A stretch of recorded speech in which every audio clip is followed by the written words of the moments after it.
এই ভিডিওতে ত্রিপুরার বেঙ্গলি মিডিয়ামের ক্লাস 9 এর ম্যাথ অনুশীলন হচ্ছে 13.1 এর কোয়েশ্চন নং 2 এর সমাধান করব। তো এখানে প্রথমে লিখে দিচ্ছি তোমাদের জন্য, এটা হচ্ছে 13 পয়েন্ট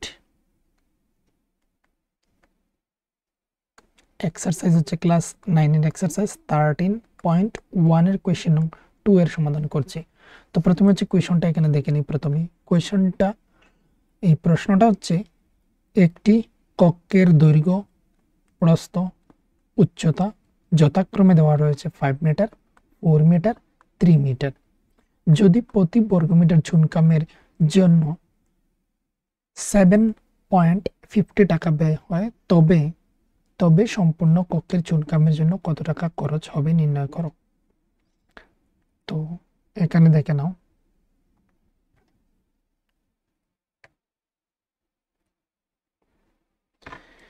এখানের মধ্যে হচ্ছে এই যে কক্ষ রয়েছে, এই যে রুমটা রয়েছে, কক্ষ মানে হচ্ছে রুম, রুমের কথা বলা হচ্ছে। একটি রুমের মধ্যে তার দৈর্ঘ্য এখানে যেহেতু যথাক্রমে দেওয়া রয়েছে, তার অর্থ বোঝাচ্ছে এই প্রথমে রয়েছে দৈর্ঘ্য মানে হচ্ছে এখানে 5 মিটার, প্রস্থ হচ্ছে 4 মিটার, উচ্চতা হচ্ছে 3 মিটার। যথাক্রমের অর্থই হচ্ছে যে দৈর্ঘ্যের জন্য হচ্ছে প্রথমে রয়েছে দৈর্ঘ্য, তো দৈর্ঘ্য হচ্ছে 5, প্রস্থ হচ্ছে সেকেন্ডে রয়েছে সেকেন্ডটা, থার্ড নাম্বার হচ্ছে আমাদের মিটার, এটা বোঝাচ্ছে।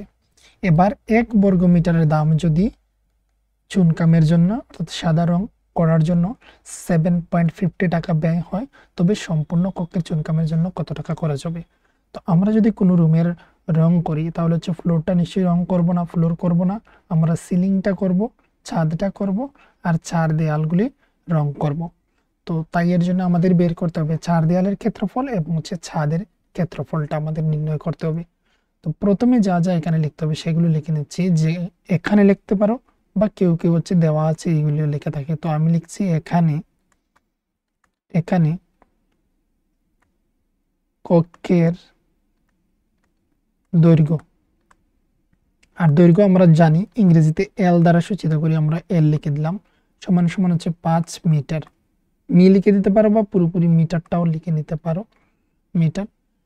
তারপর হচ্ছে কক্ষের প্রস্থ হচ্ছে বি সমান সমান হচ্ছে 4 মিটার, 4 মিটার। বিটা লিখে দিলাম কেননা আমাদের সুবিধা হয় তাই এর জন্য। এবং হচ্ছে কক্ষের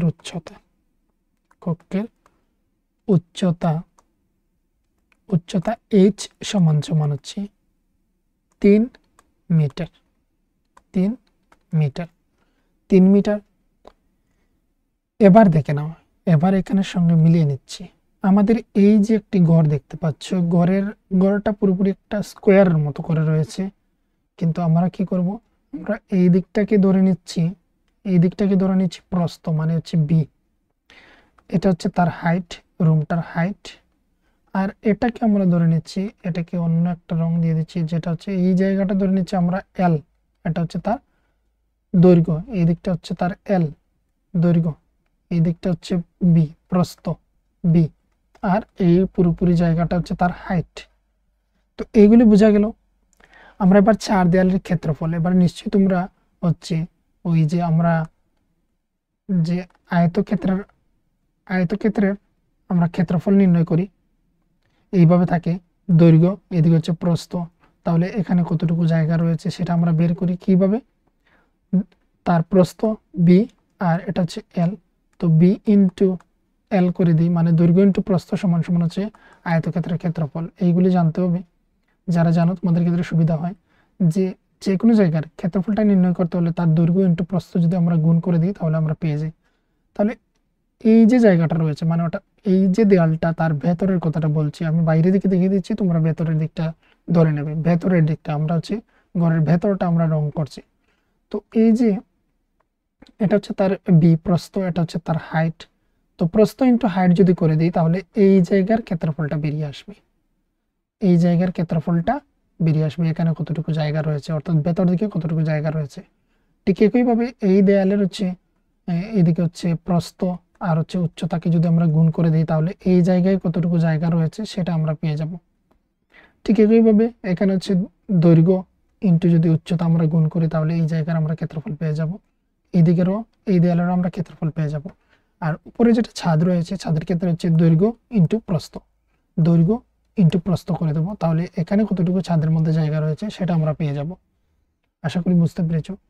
তো এই হচ্ছে আমরা এগুলো নির্ণয় করব। তো এখানে লিখব সুতরাং চার দেয়ালের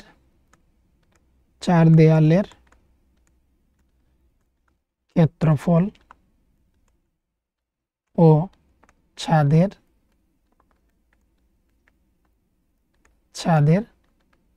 ক্ষেত্রফল, বা এইভাবে লিখতে পারো চার দেয়াল ও ছাদ সহ চার দেয়ালের ক্ষেত্রফল, এইভাবে আমরা লাইনটা লিখতে পারি। তো আমি লিখে দিচ্ছি, দেখে নাও।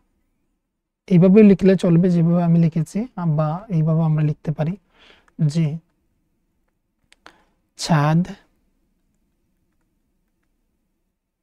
ছাদ সহ চার দেয়ালের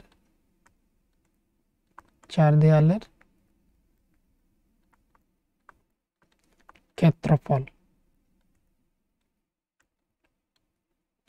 তো ফর্মুলাটা এখানে লিখে নিচ্ছি, দেখে নাও। প্রথমে হচ্ছে আমরা যদি ছাদের আমরা ক্ষেত্রফলটা নির্ণয় করি, তাহলে ছাদ যেটা রয়েছে সেটা হচ্ছে কি হবে,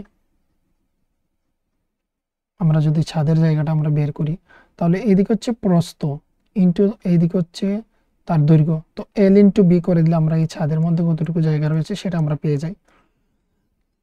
তো আমরা করে দিলাম L into B plus two কিসের জন্য, টু হচ্ছে এইদিকে একটা দেয়াল রয়েছে, এইদিকে একটা দেয়াল রয়েছে, এইদিকে একটা দেয়াল, এইদিকে একটা দেয়াল।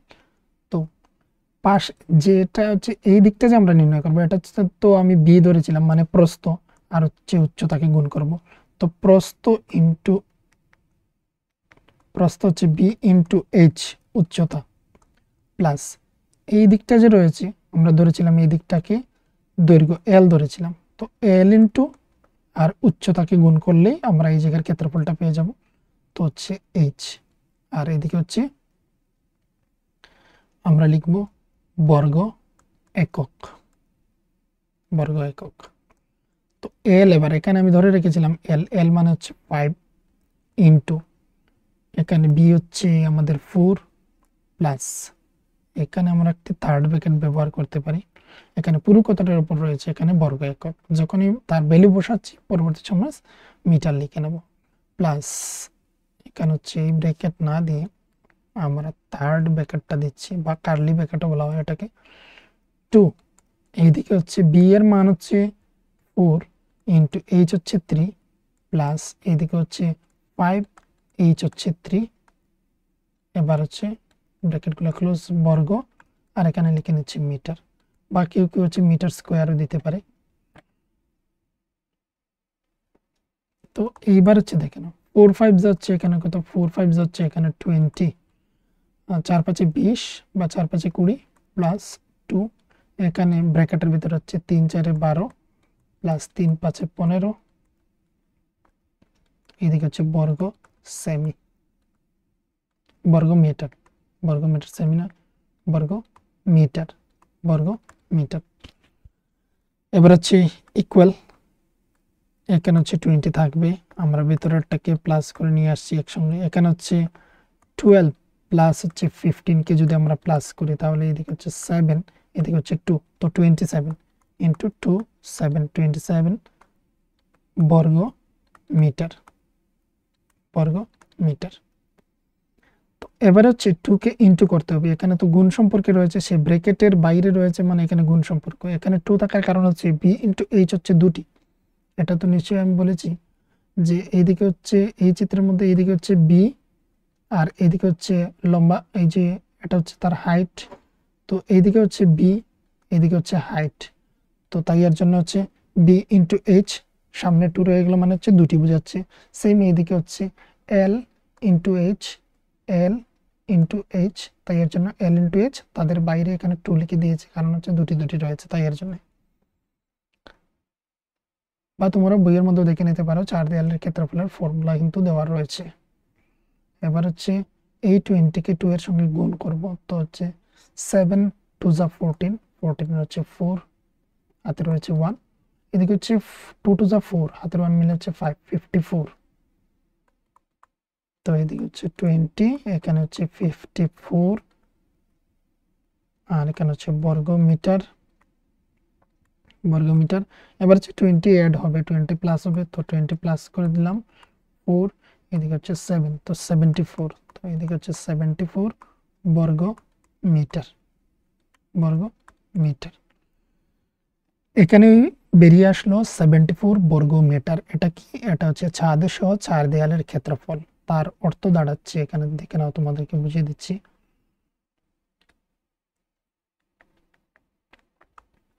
এখানে ছাদ সহ তার 4 দেয়ালের ক্ষেত্রফল বেরিয়ে এসেছে 74 বর্গ সেমিনার মিটার 74 বর্গ মিটার।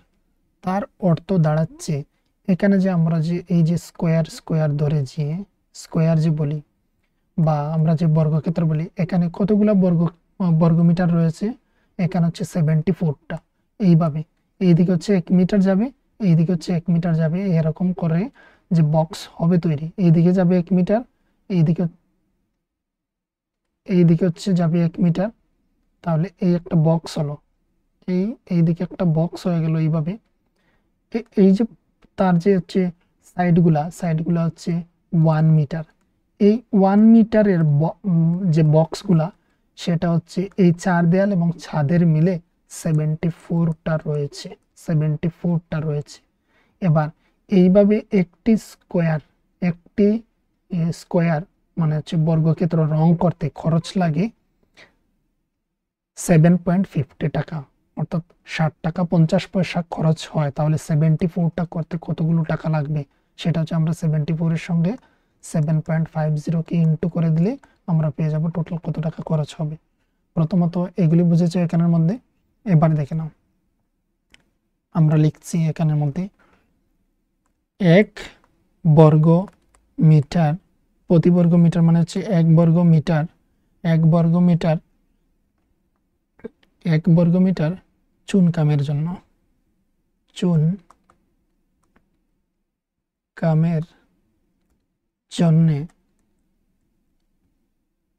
1 বর্গ মিটার চুন কামের জন্য খরচ হয় সমান 60 টাকা 50 পয়সা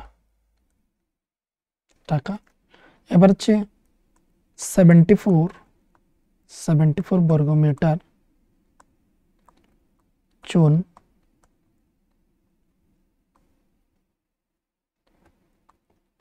কামের জন্য খরচ হয় সমান 7.50 ইন্টু 74 বাইরে হচ্ছে এখানে টাকা হবে।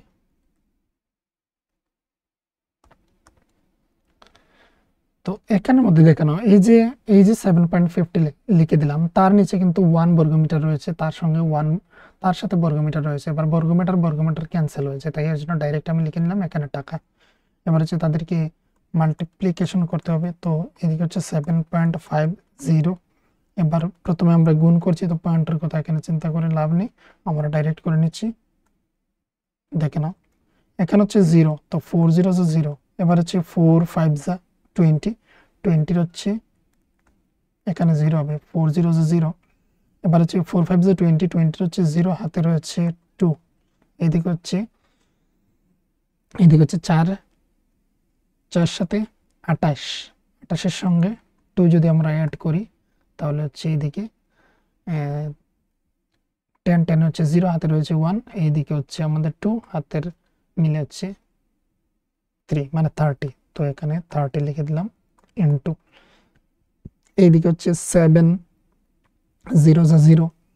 এখানে হচ্ছে 5 সাথে 35, 35-এর হচ্ছে 5, হাতে রয়েছে 7, 7 সাথে হচ্ছে 49। এর যদি আমরা করি, তাহলে এখানে দেখে নাও, 7 সাথে হচ্ছে 49। তো এইদিকে হচ্ছে 3 এখানে যোগ হবে, এখানে হাতের 3 ছিল, 5 সাথে 35 এর 5 লিখেছে, হাতের হচ্ছে আমাদের 3 ছিল, 3 এখানে যোগ করব। তো এখানে হচ্ছে 9 এবং 3 মিলে হচ্ছে 12, 12 হচ্ছে 2, হাতে রয়েছে 1, এদিকে হচ্ছে 4, 1 মিলে হচ্ছে 5, তো এখানে হচ্ছে 52। এইবার দেখো 0 প্লাস করছে এখানে, তো 0 এদিকে হচ্ছে 0 আর 5 যোগ করে দিলে হচ্ছে 5, 3 আর 2 মিলে হচ্ছে 5, এদিকে হচ্ছে 5। এবার এখানের মধ্যে দেখো এদিক থেকে যদি আমরা আসি, এদিক থেকে যদি আমরা আসি তাহলে 2 এর পর পয়েন্ট, এইদিকে 2 এর পর বসবে পয়েন্ট, পয়েন্টের পর হচ্ছে 0, তার কোনো ভ্যালু নেই। তো আনসারটা হচ্ছে 555 টাকা।